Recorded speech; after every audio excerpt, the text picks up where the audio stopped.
श्री श्री गोपी गीत। हे कमल नयन, हे वीर, अमृत की तरह मीठी पंडितों के लिए मनोज्ञ तुम्हारी मधुर वाणी श्रवण कर तुम्हारी ये किंकरियां मोह दशा को प्राप्त हो गई। इन्हें अपनी अधर सुधा से संजीवित करो। श्री कृष्ण विरह कातर ब्रज बालाएं एक के बाद एक 4 श्लोकों में प्रार्थना कर रही हैं।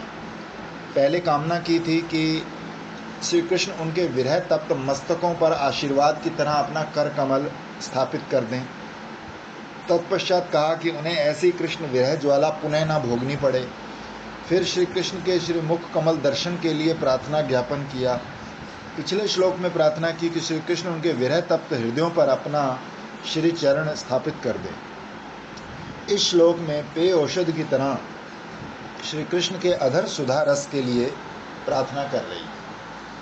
श्री कृष्ण के श्री मुख कमल सुरभित अधरों से उच्चारित अमृत मधुर वचन विशेष सुनकर ब्रज देवियों की श्री कृष्ण अधर सुधा पान करने की इच्छा इतनी प्रबल हो उठी है कि उनके भीतर मोह दशा लाने वाला तीव्र ताप उत्पन्न हो गया है। इसकी चिकित्सा तो कठिन है, अन्य किसी प्रकार चिकित्सा संभव नहीं। व्याधि सामान्य होती है तो प्रलेप औषध से दूर हो जाती है, किंतु व्याधि जब गुरुतर हो और लंबे समय तक रहे तो प्रलेप औषधि के साथ साथ पेय औषधि की भी आवश्यकता है। इन लोगों के कुछ मंडलों पर श्री कृष्ण चरणों की स्थापना से ही इनकी विरह व्याधि का नाश नहीं होगा। तभी ये श्लोक में प्रार्थना कर रही हैं कि इस प्रलेप औषधि के साथ साथ हमें श्री कृष्ण के मुख चंद्र का सुधा रस भी प्राप्त हो, जो हृदय तक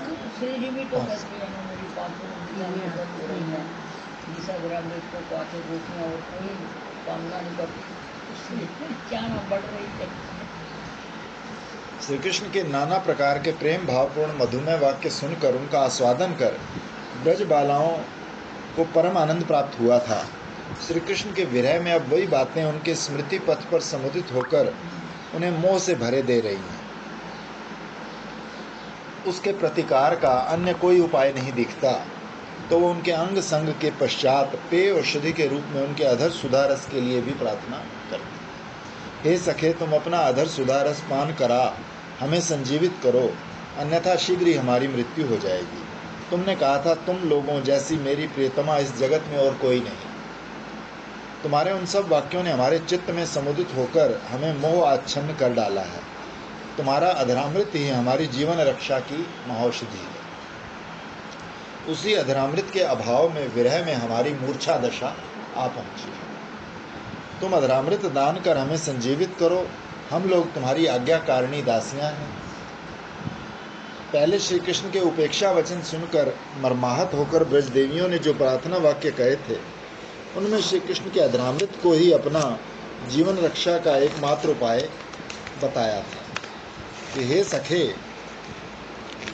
तुमने अपने साहस अवलोकन और मधुर अस्फुट वेणु रव द्वारा हमारे हृदयों में जो कामानल उद्दीप्त कर दिया है, उसे अपने अधरामृत के सिंचन से ही निर्वासित करो, बुझाओ। अन्यथा तुम्हारी विरह अग्नि से दग्ध देह हम सब अचिरात ध्यान योग द्वारा तुम्हारी चरण पदवी प्राप्त कर लेंगे। यहाँ भी वही बात कह रही हैं कि तुम्हारे वचन अमृत की तरह मीठे परम मादक हैं। शब्द अलंकार अर्थ अलंकार में पंडितों के चित्त को भी आकर्षित करने वाले हैं। हम तो अबला हैं, हम उन मनोज्ञ वचनों की सुधा पर विमुग्ध होंगी, इसमें क्या आश्चर्य है। तो पूर्व राग अवस्था में श्री कृष्ण की वाणी सुनकर मोहग्रस्त हैं ये ब्रजबाला। तो ब्रजबाला अपनी सखी को श्री कृष्ण की वचन माधुरी बता रही है। अरे सखी, श्री कृष्ण का प्रत्येक वाक्य कितना अमृत उगलता है। कुलवतियों के लिए तो मानो मोहन मंत्र है। वो वाणी मेरे हृदय को ऐसी लगी कि दिन रात हृदय को दग्ध करने लगी। उह, मेरे जीवन का तो अंत ही कर दिया। अहर्निश स्मरण करते करते चित्त व्याकुल हो गया। वो स्मृति धीरे धीरे अग्रसर हुई, बलपूर्वक मर्म स्थल में प्रवेश कर गई। बताओ सखी, अब क्या उपाय है। श्रीमन महाप्रभु को श्री कृष्ण की वाणी श्रवण कर आवेश हुआ। गोपी भाव से उन्होंने उसका जो रस पान किया, उसका उद्गार देखिए। ब्रज गोपियाँ बोली, तुमने हम लोगों से कहा था स्वागतम वो महाभागा प्रियम किम करवाणी व इत्यादि, तो तुम्हारे वाक्य की माधुरी हमारे स्मृति पथ में उदित हो रही है। श्रीमती राधा रानी कहती है, तुमने मुझसे कहा था कि हे राधे, तुम कठोर हो चाहे मृदुल, चाहे कठोर हो चाहे मृदुल, तुम ही मेरे प्राण हो। चंद्रलेखा को छोड़ चकोर की अन्य कोई गति नहीं। तो ये राधा रानी के प्रति श्री कृष्ण की वश्यता है। गोपियाँ बोली, तुम्हारे वाक्य तो स्वर विशेष और वर्ण विन्यास विशेष के कारण प्रेम मृदुल प्राणी मात्र के लिए रुचिकर हैं, और रमणी जाति की तो बात ही क्या।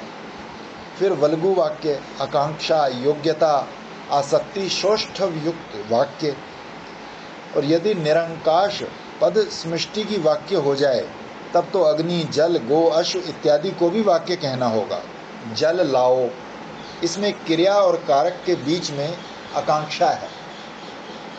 प्रतिपाद्य वस्तुओं में एक दूसरे के बीच बाधा का ना रहना संगति है। अग्नि द्वारा सिंचन करो, तो अग्नि द्वारा सिंचन में बाधा होने से ये वाक्य नहीं कहा जाएगा। व्याकरण बता रहे ना कि जैसे इसमें विरोधाभास है ना, अग्नि से सिंचन कैसे हो सकता है, तो ये वाक्य नहीं कहा जाएगा।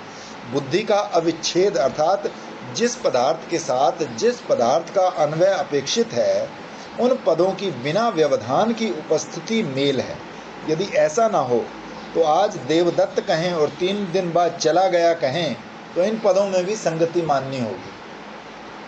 तो तुम्हारे वाक्य पंडितों के लिए मनोज्ञ हैं। अभिधा, लक्षणा, व्यंजना आदि ऐसी वृत्तियों से युक्त प्रतिपादित वस्तु रस, भाव, अलंकार, अर्थ, गांभीर्य के कारण ये आनंदप्रद हैं। शब्द को सुनते ही अर्थ समझ में आ जाए, इस शब्द वृत्ति को अभिधा कहते हैं। अभिधा, अभिधा वृत्ति द्वारा अर्थ ग्रहण न कर जिस वृत्ति द्वारा मुख्य अर्थ युक्त एक अन्य अर्थ का बोध होता है, प्रसिद्धि और आवश्यकता के कारण उसे लक्षणा कहते हैं।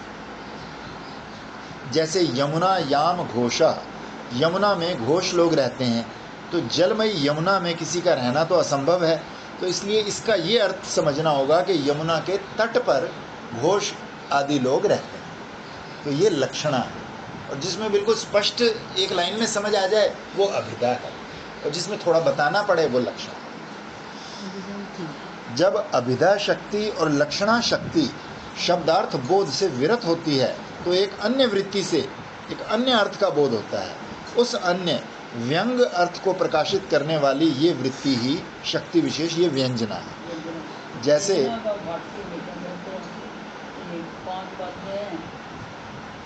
हाँ, कहना कुछ है और कहते कुछ।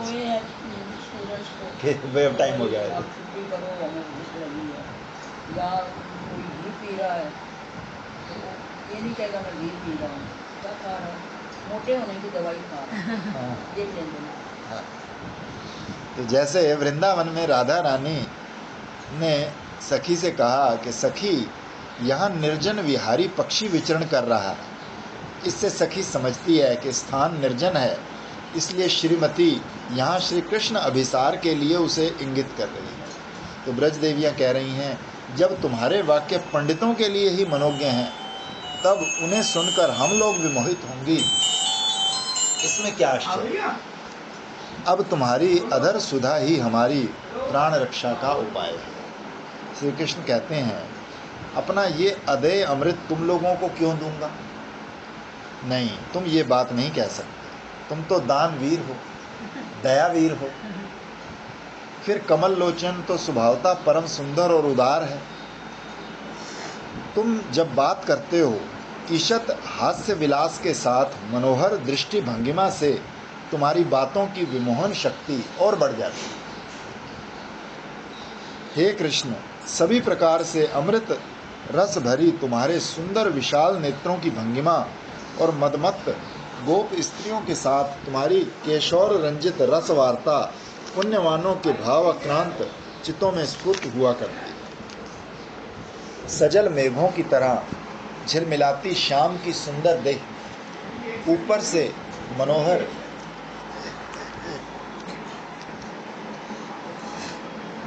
विद्युत चमक को लजाती अरक्त नेत्रों की गति भंगिमा ने कुलवतियों की लज्जा को दग्ध कर दिया। सखी, कान्हू को देखा है? तभी से मदन बाण से विश्व छा गया है। आंखों से कान्हू को छोड़ और कुछ भी नहीं देख पाती। मेरा मुंह देखकर हंसकर उसने अपनी देह मटकाई, हाथ में लगी वंशी गिर पड़ी। न जाने किस कामना से व्याकुल होकर कोपलें काट बैठा। अतः मेरा मन हर समय जल रहा है, चंचल प्राण कांप रहे हैं। गोविंद दास का आश्वासन व्यर्थ हुआ, कान्हू तो अभी तक नहीं आया। तो ब्रज देवियां बोली, और भी सुनो, हम लोग तुम्हारी बातों से मोहित हो गए। तुमने जो कहा हमने वही किया। अच्छा बुरा समझने का तो ज्ञान ही नहीं। हम लोग तो निर्बोध हैं, कुछ समझ नहीं पाती, तुम्हारी बातों में आ गई। जो लोग तुम्हारी बातों की रसमयता आदि समझ सकते हैं उनकी बात अलग है, अथवा ज्ञानी ही तुम्हारी बातों से विमुग्ध होते हैं। भक्तजनों का क्या कहना? हम लोग तो तुम्हारे प्रेम में विचार शक्तिहीन हो गई। अब तुम हमें मार डालो। हम जैसी अविवेकी स्त्रियों की तो यही उचित सजा है। ये उन लोगों की प्रेम आरती से भरी उठती है। हे जीवितनाथ प्रिय, सुनने में मधु से भी मधुर, अर्थ से भी मधुर सुकोमल वचनावली का प्रयोग कर हमारी उपवासी कानों को तृप्त करो। हम लोग तुम्हारे आदर्शन से महाशोक में शुष्क प्राय हो गए। अपने मंद हाथ से युक्त मधुर अधरामृत से हमें परिपुष्ट करो। तुम्हारा कथामृत ताप दग्ध जन को जीवन प्रदान करने वाला, ब्रह्मा शिव सनक आदि आत्माराम जनों द्वारा संस्तुत पाप ताप आदि का नाशक, श्रवण करते ही मंगलप्रद, सर्वोत्कृष्ट, सर्वव्यापक है। जो लोग इस कथामृत का कीर्तन करते हैं उन जैसा परम दाता और कोई नहीं। श्री कृष्ण मानो गोपियों से कह रहे हैं कि तुम लोग कह रही हो कि मेरे विरह में तुम मरणापन दशा में आ पहुंची हो, अब तक जीवित कैसे? इसका उत्तर देते हैं कि हे प्रिय, तुम्हारे विरह में तापित इन देहों में अब तक प्राण कैसे विद्यमान हैं हम स्वयं नहीं समझ पा रहे। हमें लगता है तुम्हारी कथा के प्रभाव से ही विद्यमान है, अन्यथा इस उत्कट विरह में किसी के जीवन देता है तो हमको कपार तेरी कथा से हम और तप रहे हैं। जीवन का अंत कब का हो गया होता, कथा के सिर पर नहीं जाए। अतः गोपियों ने अपने प्रेम में अनुभव के आधार पर श्री कृष्ण कथा की महिमा का वर्णन किया है और उसी को अपनी विरह तप्त देहों में प्राणों की अब तक विद्यमानता का कारण निरूपित किया है। प्रेम के द्वारा ही श्री कृष्ण के रूप गुण लीला माधुरी का अनुभव होता है।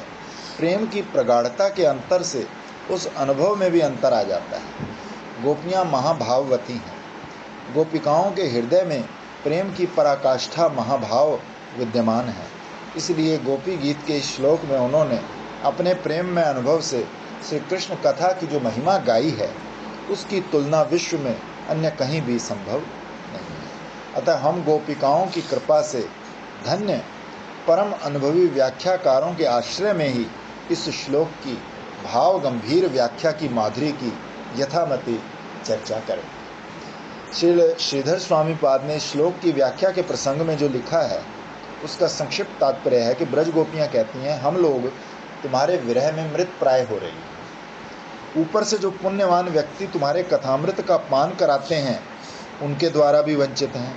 तुम्हारा कथामृत साधारण अमृत या स्वर्गीय अमृत की अपेक्षा सभी प्रकार से उत्कृष्ट है।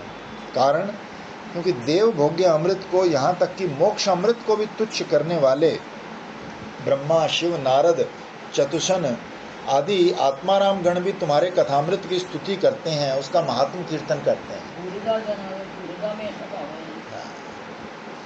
ये कथामृत काम्य कर्म आदि का निवर्तक, पाप ताप आदि का नाशक और नित्य आनंददायक है।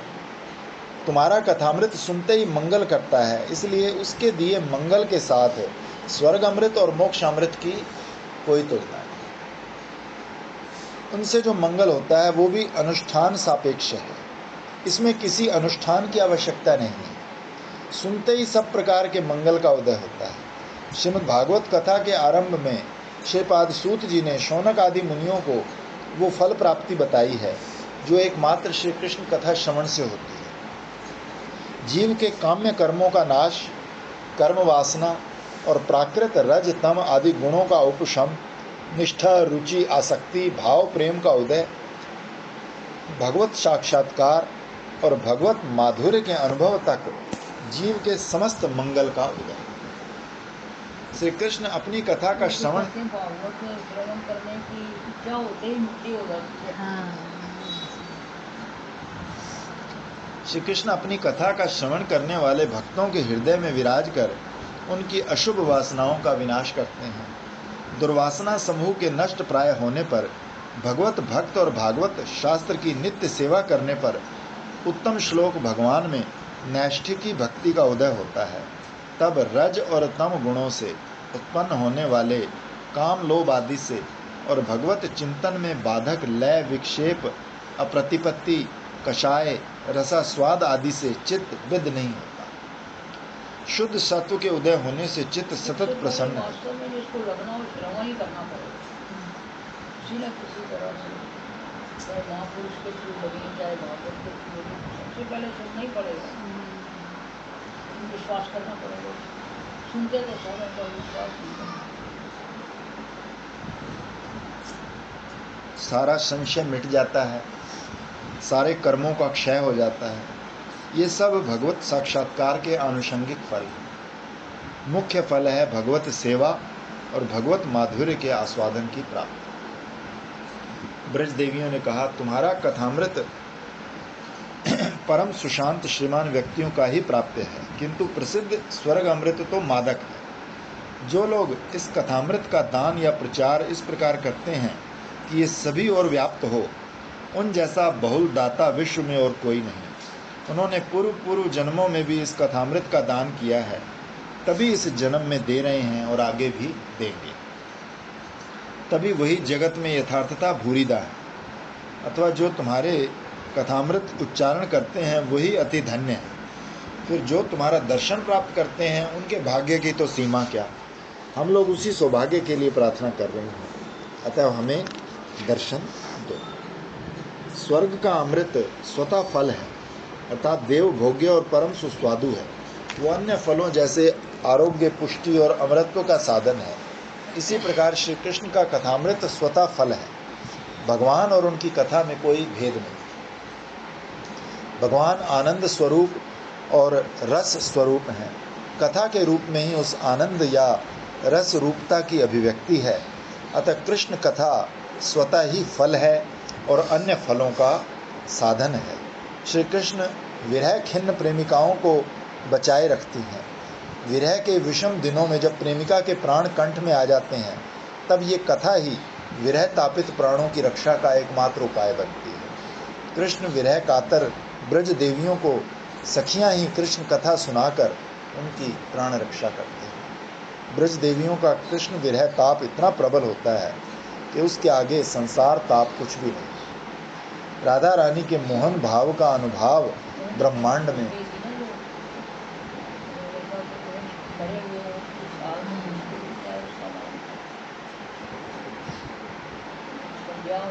हाँ।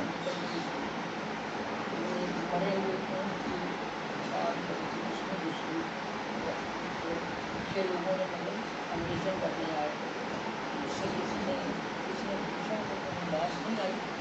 इसने कहा कि जो समुदाय ना इतिहास है वो उससे भी ज़्यादा मेरा कर लेती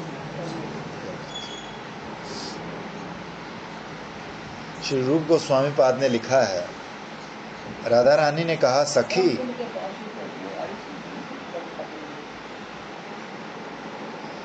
श्री कृष्ण की विरह ज्वाला वाडवा नल से भी अधिक ज्वालामय है।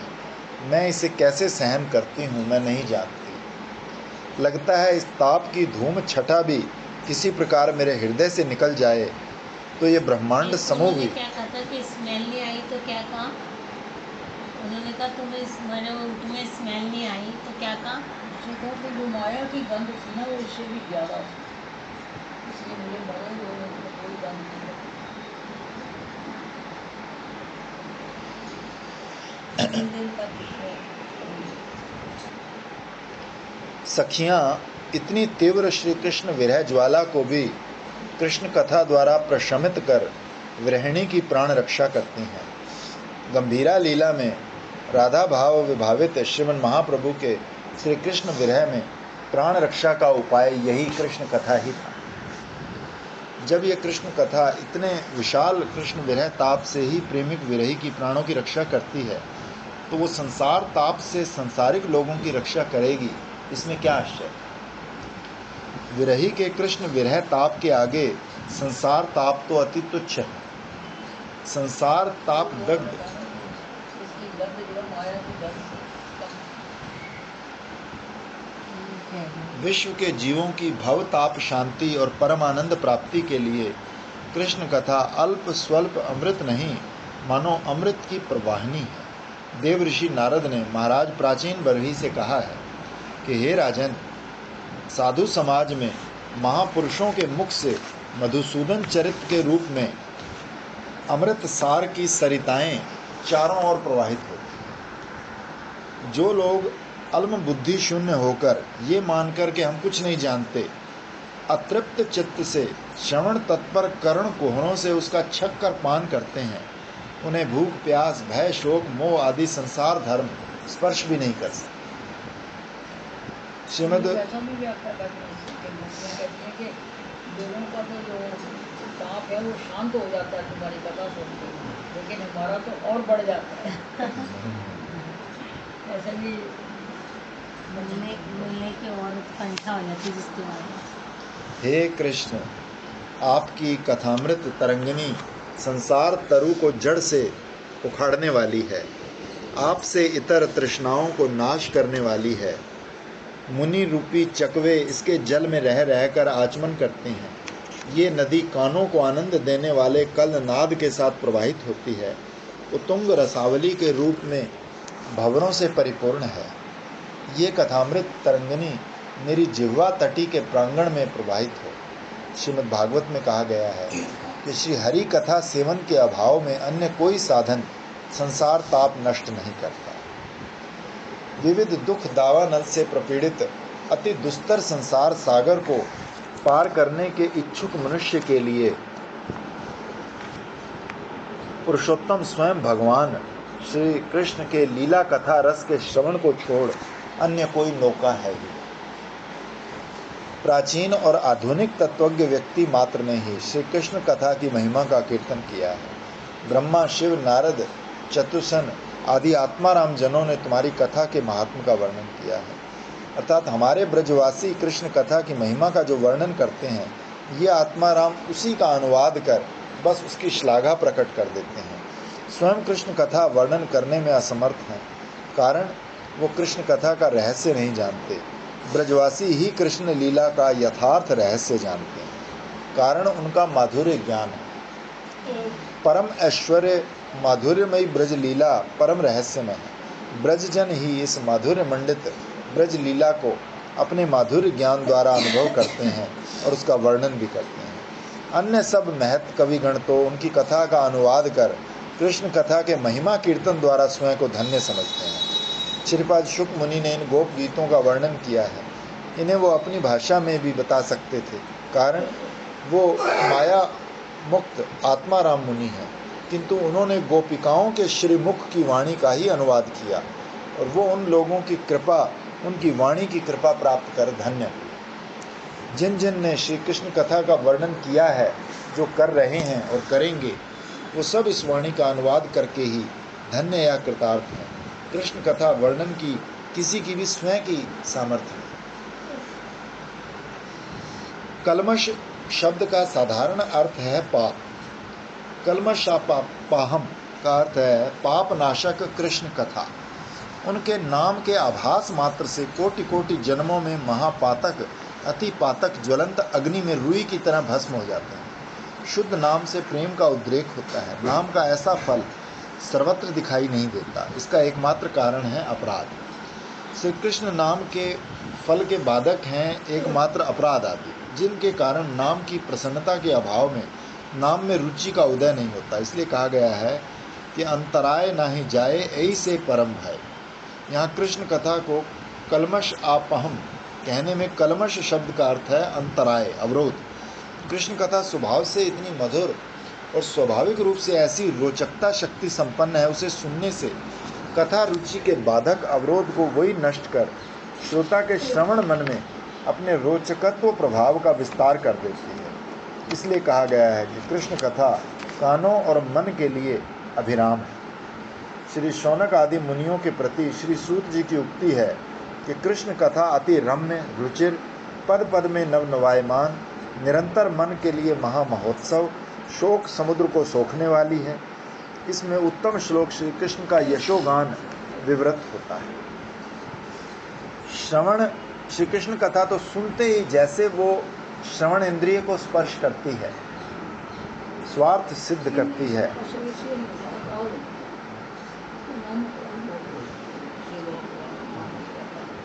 अर्थ विचार की भी अपेक्षा नहीं, फिर अर्थबोध होने पर तो सर्वार्थ साधक होगी।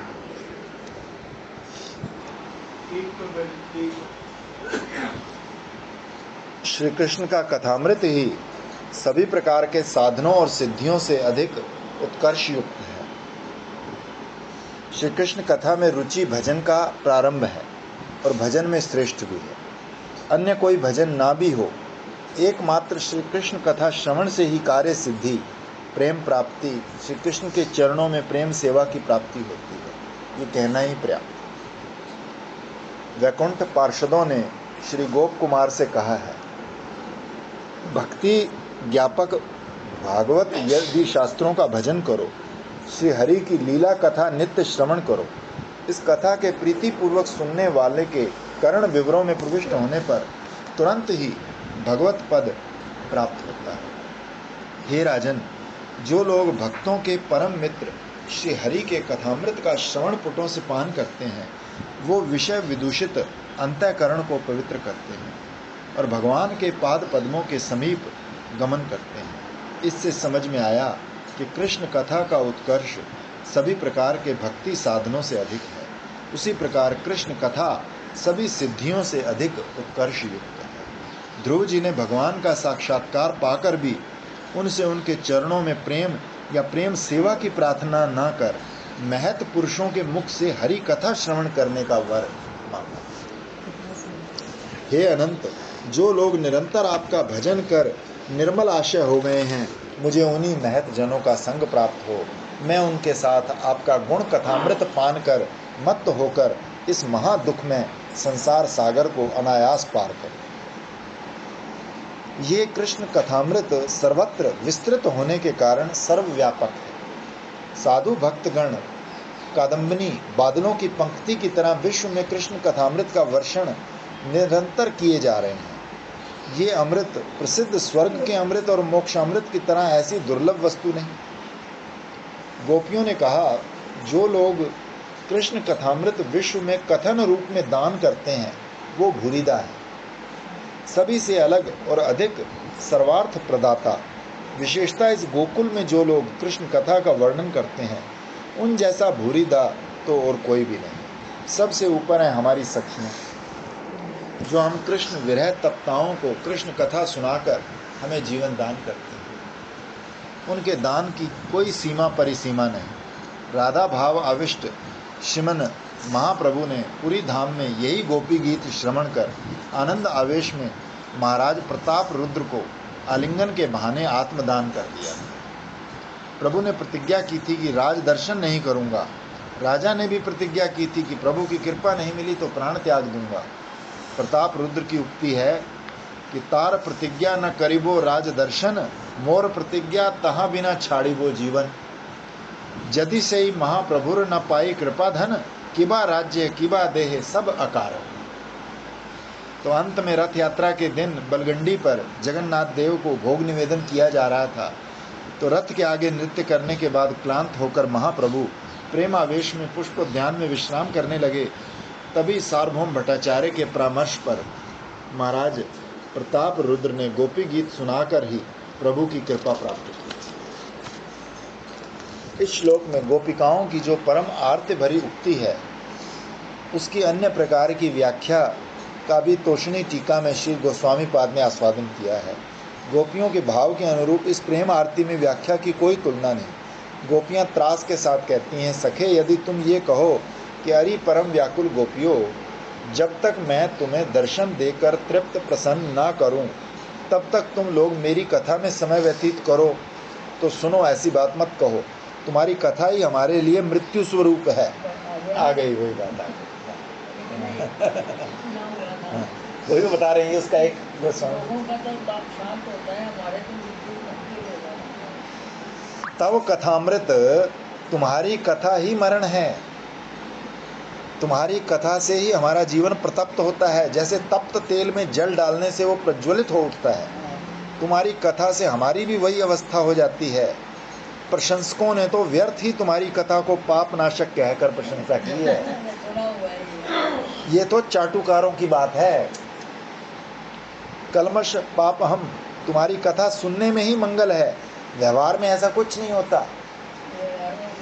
श्रवण मंगलम, जो उसका उच्चारण करते हैं या हमारे आगे वर्णन करते हैं, वो भूरिदा, वो तो महाप्राण घातक हैं। हम लोग तुम्हें छोड़कर क्षण भर भी प्राण धारण नहीं कर सकती। भूरी शब्द की उत्तर अवखंडन वाली दो धातु से निष्पन्न भूरिदा का अर्थ है महाप्राण घातक। भूरिदा तो वो भूरिदा, एक भूरिदा एक भूरिदा। पौराणिक लोग श्रीमद में अंधे राजाओं के बीच कहा करते थे, अथवा धनी लोग ही तुम्हारी कथा, नाट्य, गीत आदि द्वारा सर्वत्र प्रचार करते हैं। हम लोगों के लिए तो तुम्हारी कथा सुनते ही जीवन धारण करना कठिन हो जाता है। हम लोग केवल तुम्हें ही चाहती हैं। वह गोपियाँ कहती हैं, हे कृष्ण, यदि तुम ये कहो कि तुम लोग कुछ समय प्रतीक्षा करो, मैं तुम्हारे कहे अनुसार ही कार्य करूँगा, तो हमारा उत्तर है, हम तुम्हारी बात पर विश्वास नहीं कर सकती। तुम्हारी कथा ही अमृत है, यानी तुम्हारी बात ही अमृत है, पर कार्य ठीक उल्टा है। तुम केवल मुंह की बात से हमें तृप्त करना चाहते हो, किंतु व्यवहार में कुछ नहीं करते। इससे हमारा जीवन और भी प्रतप्त हो उठता है। तुम्हारी कथा से जीवन तप्त होता है, इसलिए साक्षात्कार उसकी प्रशंसा करते हैं, किंतु प्रेमिक गण तुम्हारी कथा की प्रशंसा नहीं करते।